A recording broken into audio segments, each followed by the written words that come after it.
Good morning, everyone. This is going to be chapter 11 of our book, Singers on the Sand. Once again, if you haven't listened to chapter 10, go back and listen to that first. It's very important that you listen to that before this chapter. So, chapter 11, The Fire Mountain. It was late in the night, and the big teacher pulled his boat through the calm water toward the light that shone from the door and windows of his home on the sand. Satu lay in the stern of the boat with his head on a roll of fish nets where the teacher had put him. "Rest now," the deep, kind voice had said. "This has been a frightening day, a terrible experience for you. Don't talk, don't look back, just rest." It was easy for Satu to rest. He didn't even need to open his eyes to know that the big teacher sat there before him with a long oar in each hand, and he knew that every stroke of those powerful arms brought them nearer home. Home? He wondered whether there would ever be a home for him again with his father's house. The noises of the volcano receded into the distance, and the thundering sounded far away to Satu's ears as the teacher brought the boat alongside the wharf and raised them up, and he saw at once that never before had the mountain behaved in so wild a manner.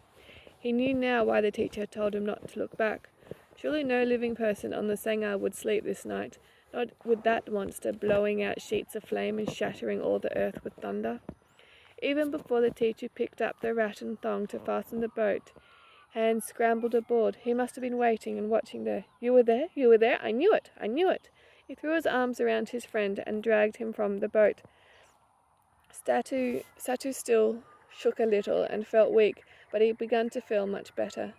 The two boys stood together on the wharf and looked out toward the Fire Mountain. Although it was deep night and a peculiar murky quality dimmed the air about them, Satu could see that something had happened to the Fire Mountain. He clutched Hans's arm. "Look, it has sunk. The fire is coming out of the sea." "Wait," Hans said, "wait." Then Satu saw that flames gushed from two places, one far up the mountain summit and another down near the surface of the ocean. It had been like that since sundown, Hans told him. The island boy felt his body tremble. And the big teacher, he knew, he saw that, and yet he came for me? Now Hans's mother ran out of the house on the sand with Marta in her arms. The big teacher took the little girl and comforted her against his chest, for she was crying with fear at the sight of the mountain and the unnatural heaving of the earth.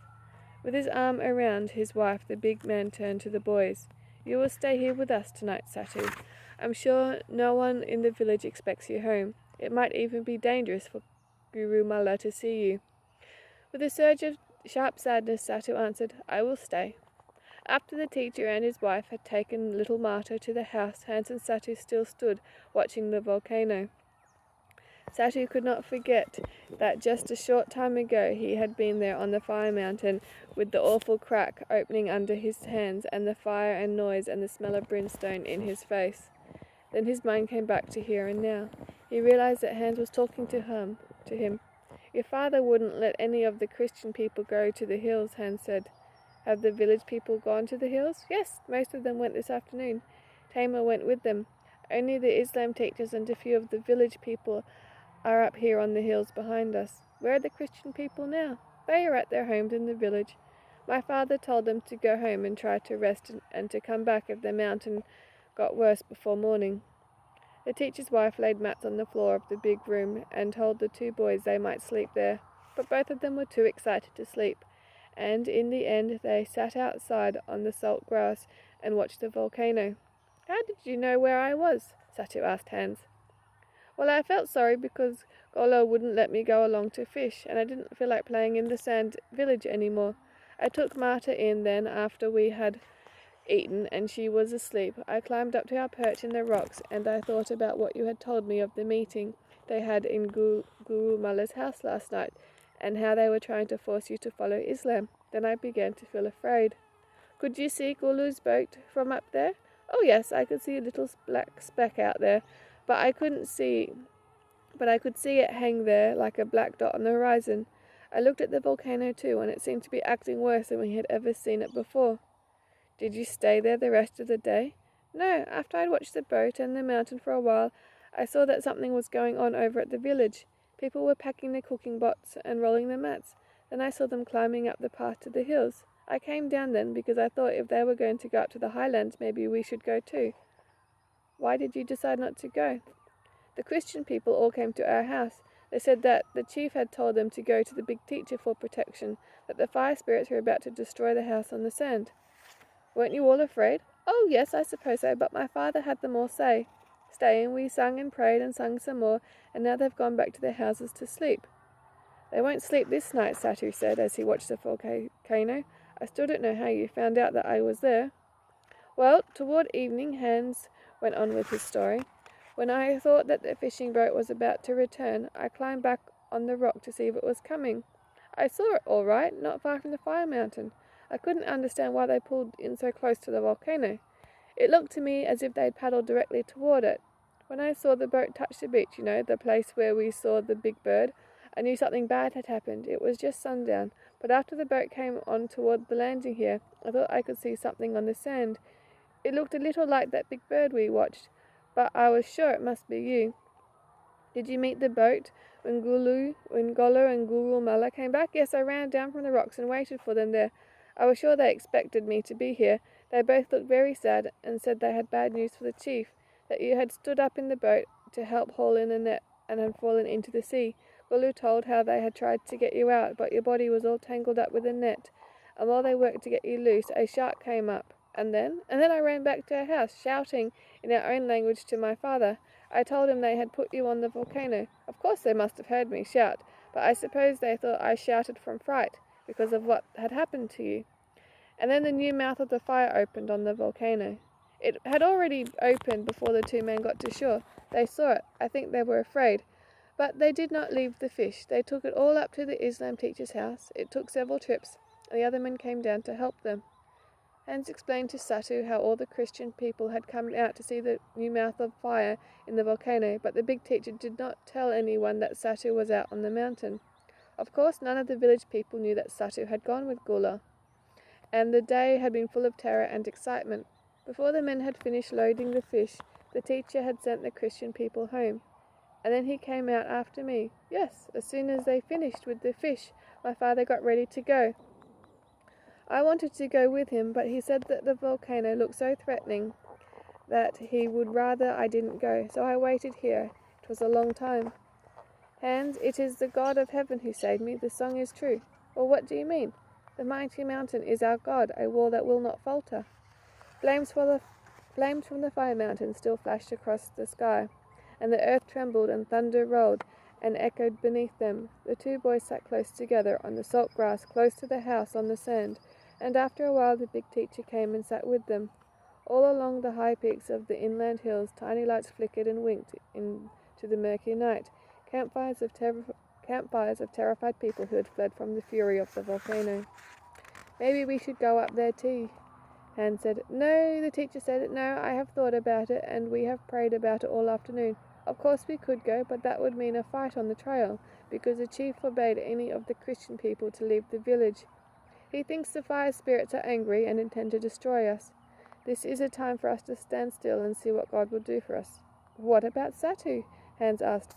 Of course no one knows where Satu is. That is another good reason for us to stay here in our own house.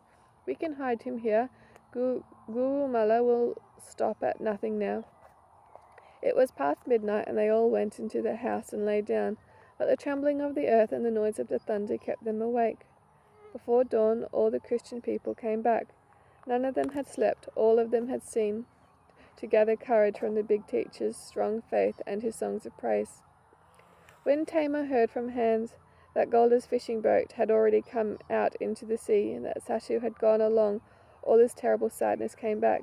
He crouched on the log wharf for long minutes, looking at the tiny speck that was Golda's fishing boat.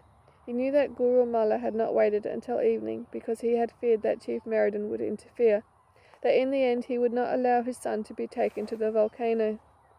Again a tempest of anger swept the witch man's mind and soul, but this time his fury was directed at Guru Mala.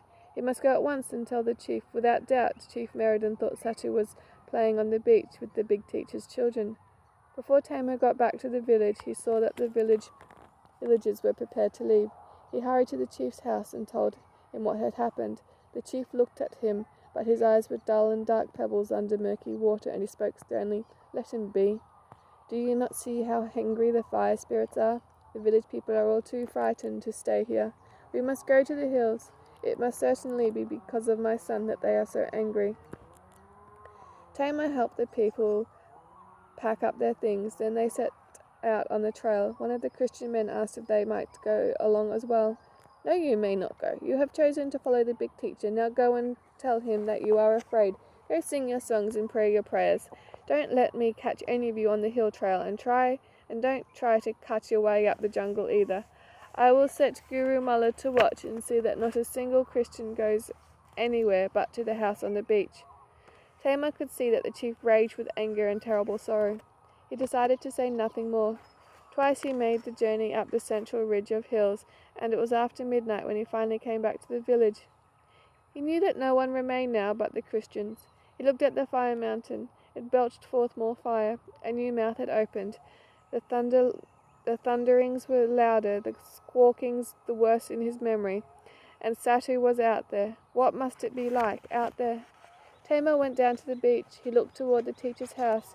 There was no light. He could not think that there was sleep, but at least they were inside the house. Perhaps they would not see him. Anyhow, he didn't care. He bent to untie his own boat with trembling hands. He reached for his paddle. Then a dark form loomed behind him. "Ah, Chief Meriden, does your thought go with mine?" "My thought goes with you," the chief said in a low, choked voice. He looked at the volcano, and his whole body shook. He could scarcely speak. "It is dreadful, terrible. I guess they are angry at me. Satu is out there. Gola told me." The men settled themselves in the boat and pushed off. They were halfway to the volcano before they spoke again. Then the chief said, "Satu will expect me. He will know that I must come." Now the men no longer talked. The raging of the mountain forbade. Tamar guided the boat and made for the only possible landing on the southern side of the tiny strip of sandy beach. Had it been possible, Tamar would have turned back. The mountain now raged at him like a living creature. The fire and smoke and hot blasts of foul air, the cracking thunder that tore through the depths of the ocean, the land seemed directed at him alone. Was he not the medicine man of this village? Was he not the witch man who had controlled the spirits and powers of evil? Now Tamar felt that he had been mistaken all along about the volcano for the fire spirit's anger. It must have been about the time Satu was thrown on the volcano that the new mouth flame had opened. Now they were almost upon the beach. Flames red in the sky and showed the sand was bare as the top of the rock. No person was there. Tamar would have sworn that he had already tasted the dregs of everything terrible and grievous, but this was worse. The chief threw himself upon the sand. Then Tamar saw the crack that opened down to the water's edge. Even as he watched, a breath of stench belched up from the wide crack. Terrible thunder spoke from the depth, and the sea boiled up like a sizzling rice pot. Tamar dragged the chief to the boat and paddled back to shore without a word. "I will go to the hills," the chief said, after they had tied the boat. "I can go to my people before morning. I will go to Guru Mullah's house. I will see if I can find there anything we don't already know." The chief waved this aside with a gesture of complete hopelessness. "It is no use at all. But do you think it is quite safe at the Islam teacher's house?" "Oh yes, it is probably safe as anything on the side of the mountain." The men parted, and Tamar hurried up the new trail to Guru Mullah's house. By the time the sun rose and looked down on the Sangha, everything on the southwest side of the island had changed. The village was deserted. All the Christian people were gathered in the garden and the big teacher's house. The chief of the other villages had fled to the high ridge of hills because they could no longer bear the thundering and the fire mountains and the shaking earth. The air hung heavy with doom. The smell of brimstone choked everyone, and above it all the sun shone down with terrible heat. Only above the volcano's cloud hung dark. Fierce lightning shot through them and tore them apart with show bursts of flames. From the house of Guru Mullah, Tamar looked down at the group of Christians gathered within the little garden of the house on the sand. "You know they are in great danger there," Guru Mullah said. "A big wave from the mountain would sweep them away as a handful of sand." "Yes, I guess it would." Tamar's hammering heart felt as if it had swollen to fill his chest. He was thinking of little Marta. He could see her dancing around among the people like a butterfly. Then Tamar heard the voice of the big teacher raised in song. The melody rose and fell. in the terrible air. It swelled and died away, and rose again and again, as though in answer to the thunder of the volcano. The teacher must have translated the words of the song into the island language, for Tamar could understand. A mighty mountain is our God, a wall that will not falter. What could such words mean? God and mountain? Then he thought of Satu, pushed into his tormented mind.